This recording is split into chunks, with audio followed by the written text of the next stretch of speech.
Ahojte, dneska tu máme ďalšie video pre Women's Club a máme tu Kiki. Ahoj.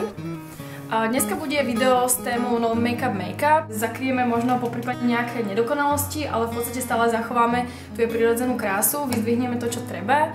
Kiki má krásne plné pery, veľké oči, bez problémov pleť. Má taký normálny typ, nemá ani moc suchú, ani vlastne moc masnú v tých T-zónach. Má pehy, čo je super, pretože nemusíme nejak moc zakrývať silným make-upom. Je dobré v podstate fakt len vyzdvihnúť tú ženskú krásu, nezakrývať to, čo je na nej pekné na tej pleti. Takže skúsime s tým niečo spraviť. Poďme na to! Ako prvé použijeme primer. Je to primer od Garnier. Je super ako podkladová báza. Nemusíme nanášať úplne na celú pleť. Stačí do tej T-zóny, nos, okolo úst. U Kiki by sme použili niečo ľahšie, ako je BB cream alebo veľmi ľahký make-up od Rimmelu. Dneska je veľmi teplé počasie. Vidíte, že Kiki má trošku začervenanú pleť. Skúsime to utlmiť, ale neprekryť práve tie spomínané pehy, ktoré sú na nej krásne. Môj obľúbený štetec na nanášanie make-upu je práve tento s plochým vrchom. Je veľmi jemný a dobre sa nanáša s ním make-up. Snažíme sa ho rozniesť po celej tvári, aj na krk, aby sa nám netvorili žiadne čmuhy. Aj pri ušiach, bacha na to. Ako vidíte, tento make-up nemá žiadne veľké krytie. Ide iba o to utlmiť trošku začervenanie na pleti. Kiki nemá žiadne problémy, čo sa týka akné, takže nemusíme používať korektor.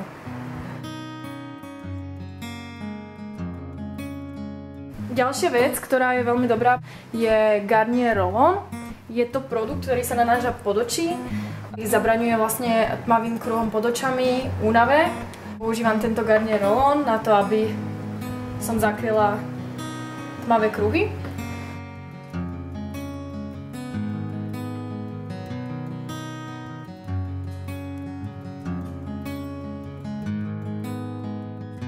Zafixujeme to pudrom, ktorý dáme len pod oči.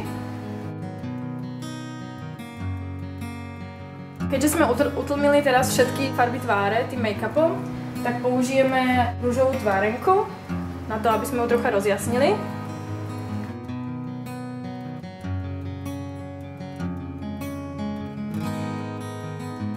Bronzer používame na zvýraznenie lícnych kostí. Kiki má dosť tmavú pleť, takže u nej sa nebojím používať aj ten tmavší odtieň.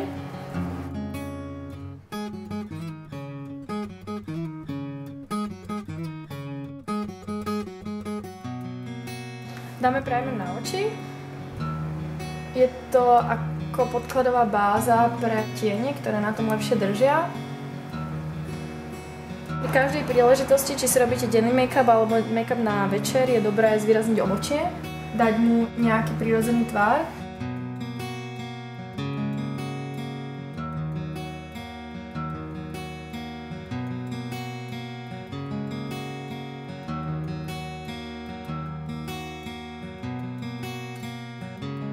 Očné stíny použijeme z e.l.f. paletky. Nanesieme prstom, lepšie tak drží. Nechceme robiť žiadne výrazné stíny, čisto chceme len trošku zakryť žielky a začervenanie, ktoré je vidieť na očnom viečku. Trošku bledej farby nanesieme do rohu oka, aby sme potlačili začervenanie a kruhy pod očami. Bledé očné tiene dávame tiež pod zvýraznené obočie. Tým mu pomôžeme viac vystúpiť.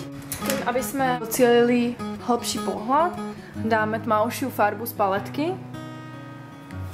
Nie však úplne tmavú. A štecom nanášame na miesto, kde v podstate končí oko a začína kosť. Ako môžete vidieť, a zatlačíte tam rukou. To je práve to miesto, kde máte nanášať tú tmavšiu farbu, aby ste zvýraznili oko.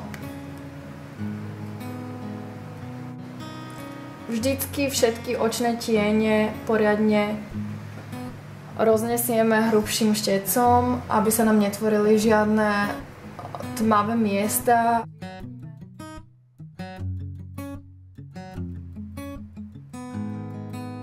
U Kiki by som nedávala žiadne očné linky, či už tekuté alebo gelové. Je to síce pekné, zvýrazní to pohľad, ale stále sa držíme toho, že dneska máme make-up, ktorý nie je tak moc výrazný.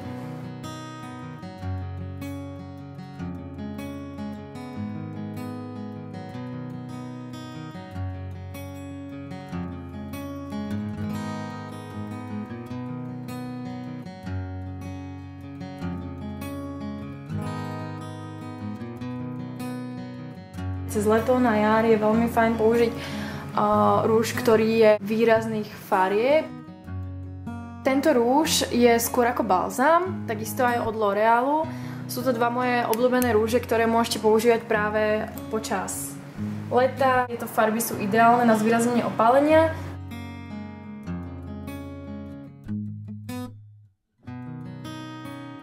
Tým, že máte veľakrát popraskané pery, je dobré použiť práve tieto balzamové rúže, ktoré tak nevysušujú, hydratujú a pomáhajú vám stále ale zachovať ten fresh výraz.